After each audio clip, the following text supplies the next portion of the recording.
AMPLIT, Asociación Mexicana de Periodistas de Radio y Televisión, presenta.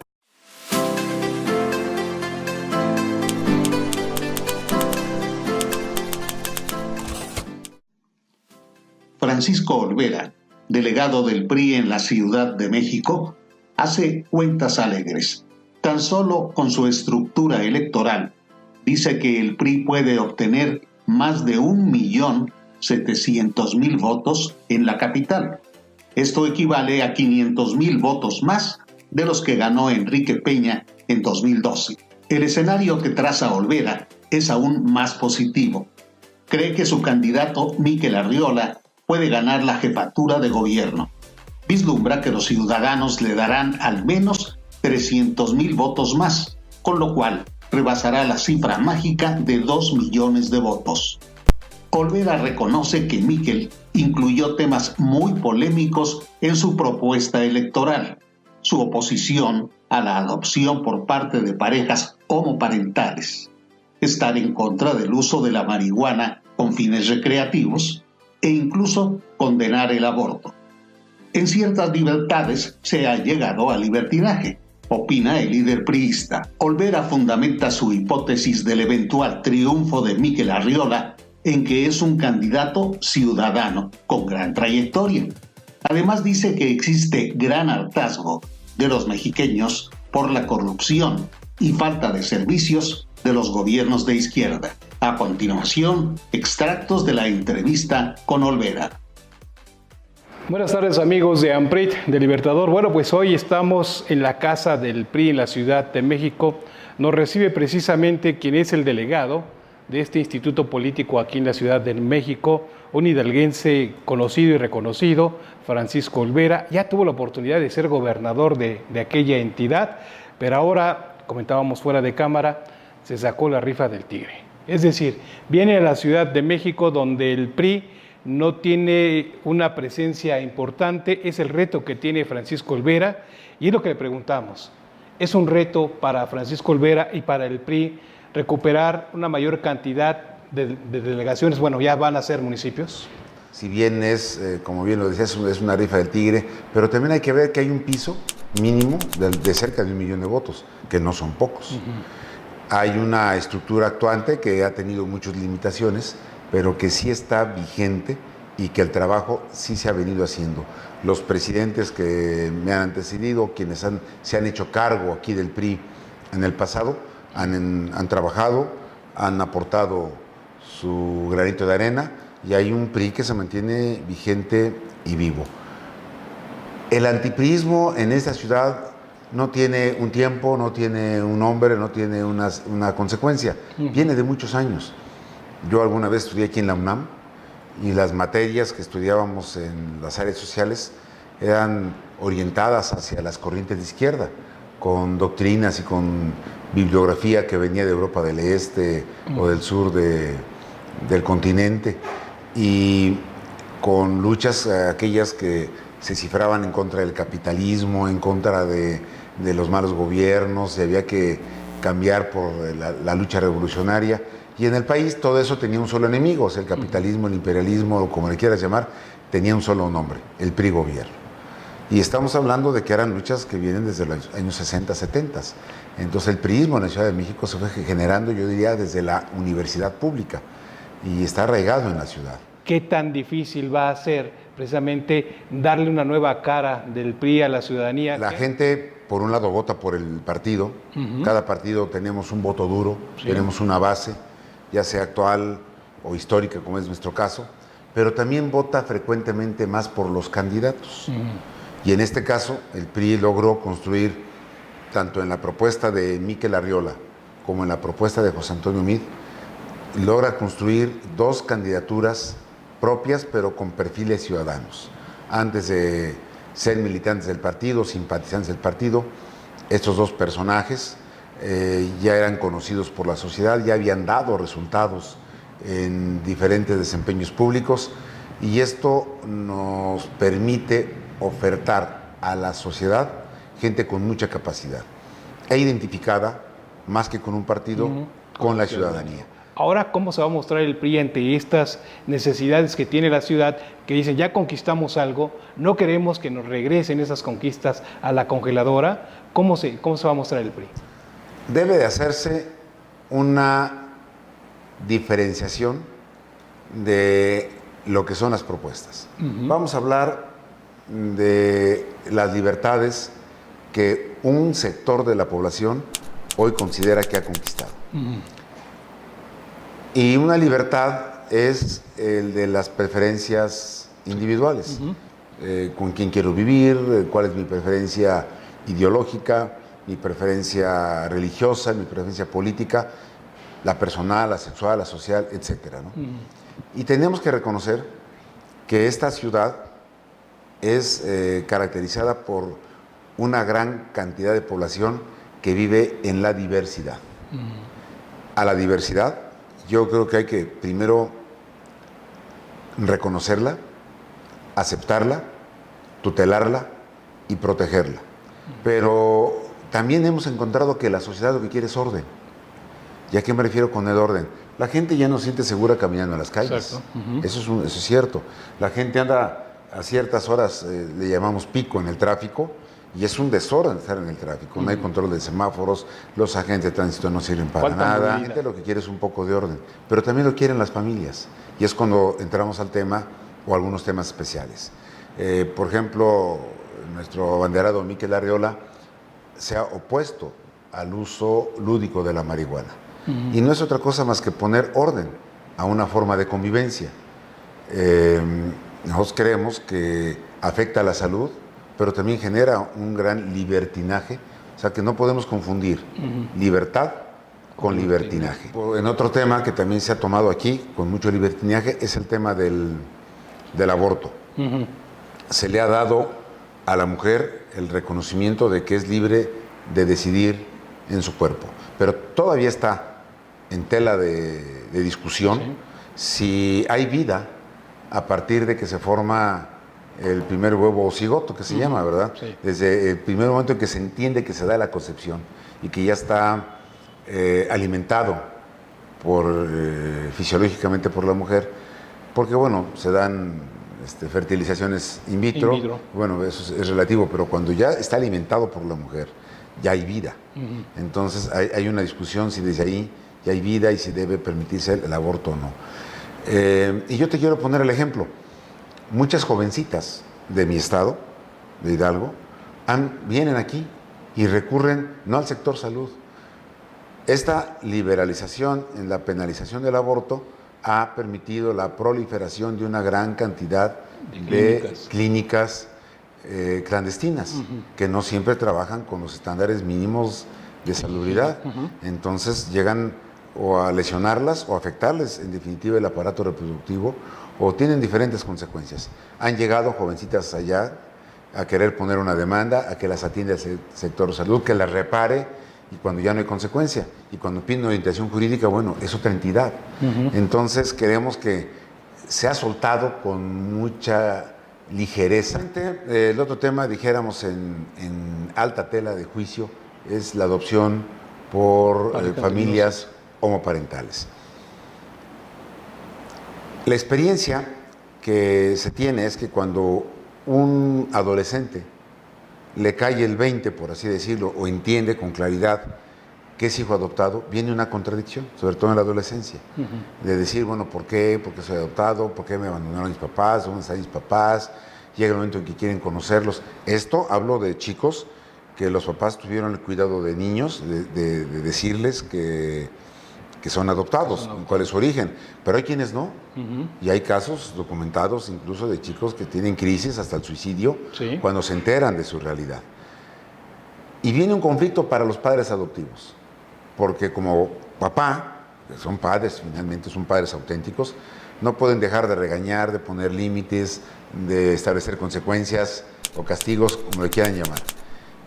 Y se da en esa edad, cuando más hay que apretar en la conducta de los menores, se da en la edad cuando ellos empiezan una rebeldía en contra de su situación. En medio de ese esfuerzo que están haciendo los papás por educarlo, viene un esfuerzo que no se ha entendido. los papás también tienen que hacer trazar una ruta, una habilidad, para que los hijos en ese momento de contradicción adopten a los padres. O sea, jurídicamente ya son padres e hijos, no tiene problema. Ya pasaron los papás por un proceso largo de trámites, primero de convencimiento que es bueno adoptar, luego de aceptar, luego ya se enamoran del niño, bueno, ya camina.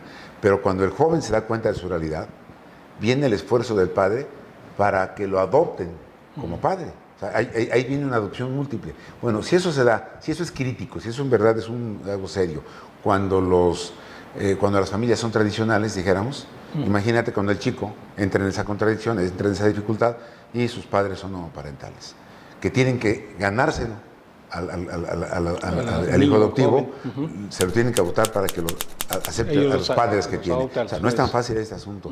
Entonces yo creo que es un tema que todavía debe tomarse con mucho cuidado, analizarse seriamente. Vamos a un corte, amigos. Estamos en el PRI, Ciudad de México, con el delegado Francisco Olvera. Vamos a un corte, regresamos.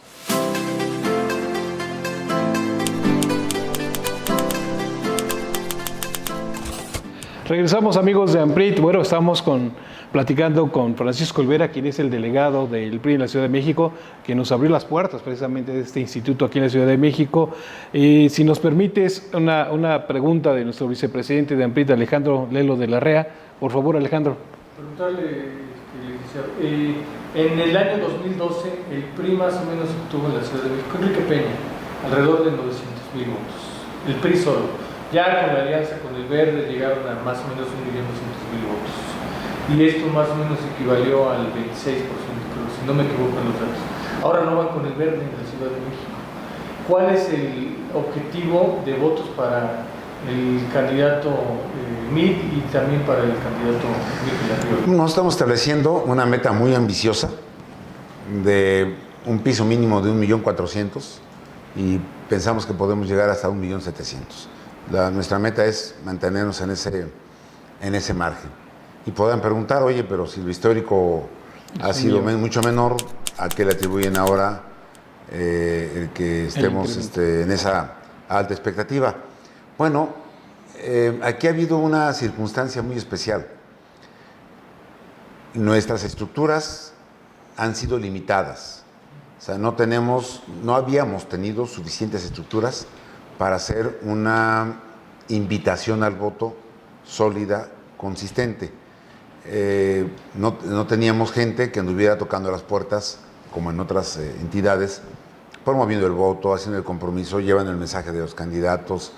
Nos habíamos visto limitados en ese escenario de estructuras de promoción. Hoy vamos alcanzando también una meta de miles de personas que se van sumando poco a poco. Gente que se había mantenido alejada del partido se está acercando. Vemos que corrientes que ya no tenían mucha presencia hoy tratan de hacerse presentes. Y el actuar nuestro, el actuar fundamental de los candidatos a todos los cargos, que son más de 400 candidatos que van a estar trabajando, tan solo del partido, entonces queremos que toda esa estructura va a verse reflejada en una elevación de votos.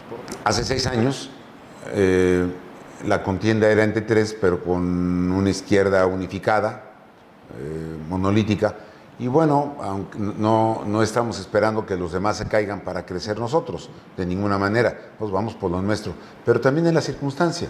Hoy enfrentaremos a una izquierda totalmente dividida, ¿verdad? Y una parte de ella constituida en un frente, muy raro, porque está la izquierda con la derecha, o el voto conservador con el voto liberal, exactamente, como comentábamos, de las corrientes liberales. Entonces hay una contradicción ahí, aunque ha habido una intención del voto en la corriente de izquierda que hoy presume de estar en la mayoría de las preferencias. Lo cierto es que los resultados como gobierno en las delegaciones donde hoy son gobierno, han dejado mucho que desear. No tienen muy buenos resultados, la gente está muy decepcionada, muy poco satisfecha. Creemos que una figura como la de Miquel Arriola, por sí misma, será capaz de atraer mucho voto por sus propuestas, algunas tal vez controvertidas. Un tema fundamental que en sus mejores momentos el registro del partido de representantes ante las mesas directivas de casilla no estuvo más allá del 42-45%. Los que registró. Los que se presentaron ya fue menor. Los que terminaron la jornada fue menor. Entonces no hemos estado correctamente representados en las casillas. Y yo no quiero pensar mal ni decirlo mal, simplemente creemos que exactamente en aquellas casillas donde no tenemos representantes es donde casualmente tenemos menos votos. Tener representantes en el 100% de las más de 13,000 casillas que se habrán de instalar. Entonces la combinación de promoción, de propuestas, de candidatos, más de una buena estructura electoral, creemos que todo el conjunto es lo que nos habrá de dar esta crecida en votación. Esos 1.700.000 votos, que es el techo que están ustedes pensando, ¿les da para ganar? Porque hay estimaciones de que para ganar la Ciudad de México van a ser mínimo 2 millones. Son los que vamos a alcanzar por el trabajo efectivo de las estructuras. O sea, estos son los que es la votación que vamos a construir a base de una serie de actividades. La diferencia va a ser decisión de la sociedad. Claro que podemos alcanzar eso y más. Y creemos que tenemos los perfiles en los candidatos, sobre todo en la combinación de perfiles de Mikel Arriola y José Antonio Meade. ¿Qué significa para PRI el cambio? Más que para nosotros, más que proponer el cambio, es interpretar el cambio que la gente quiere. La gente ya no quiere más corrupción. Todos los días escuchan, todos los días hay noticias de una zona donde hay un edificio que obtuvo un permiso y no lo debió haber obtenido porque el reglamento o la ubicación de la zona no lo debió haber permitido. Pero la autoridad simplemente lo permitió. Ahorita, por ejemplo, el tema básico es lo que está pasando cerca de Ciudad Universitaria, donde se autorizó un gran conjunto de edificios que están prohibidos por la misma situación jurídica que guarda el uso del suelo de la propia universidad. Entonces, lo que quiere el cambio, lo que la gente quiere es un cambio. ¿Por qué no tiene agua? Porque en lugar de invertir en infraestructura, los gobiernos de izquierda han invertido más en cómo obtener el voto clientelar, y eso son la cantidad de programas sociales. Yo no digo que se quiten los programas sociales, no se deben de quitar los programas sociales, pero deben de darse no con un sentido electoral, sino con un sentido de justicia social, que lleguen a quienes verdaderamente sí lo necesitan. Y la diferencia, meterle en infraestructura, cambiar las líneas de agua potable, hacer los acuíferos que hacen falta para que se dé el tema del agua potable. En 20 años no se pudo construir más que una línea del metro, se construyó cara y mal.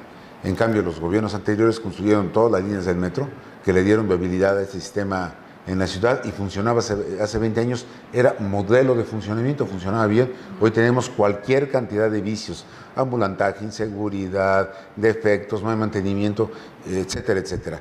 Es lo que la gente quiere, un cambio hacia el orden, un cambio de mentalidad, un cambio de responsabilidad, un cambio más serio. Es lo que está pidiendo y exigiendo la sociedad, y eso solo se puede lograr con un cambio de gobierno, un cambio en la filosofía de gobierno. Con quienes están y si quedan ellos mismos, no va a haber ningún cambio, se van a montar en la misma inercia, en la misma dinámica. Por ello creemos que un candidato ciudadano, bien preparado y de buenos resultados como Mikel, representa ese cambio. Muy bien, pues gracias Francisco Olvera por habernos recibido. Te emplazamos a otra entrevista con mayor apertura en tiempo, pues lo antes posible, cuando empiecen las campañas. Con mucho gusto, ya que haya temas en el aire más controvertidos, encantado de abordarlos. Como han visto, nosotros no hemos tenido ningún límite para abordar los temas, tenemos claridad en cuáles deben ser las propuestas, qué es lo que esta ciudad quiere para ser culta, una ciudad de libertades, una ciudad que sea gran ciudad, pero también que tenga orden. Muy bien. Muchas gracias, amigos de AMPRIT, gracias por sintonizarnos.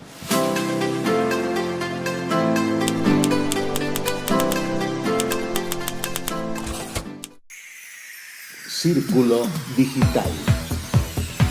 AMPRIT, Asociación Mexicana de Periodistas de Radio y Televisión, presentó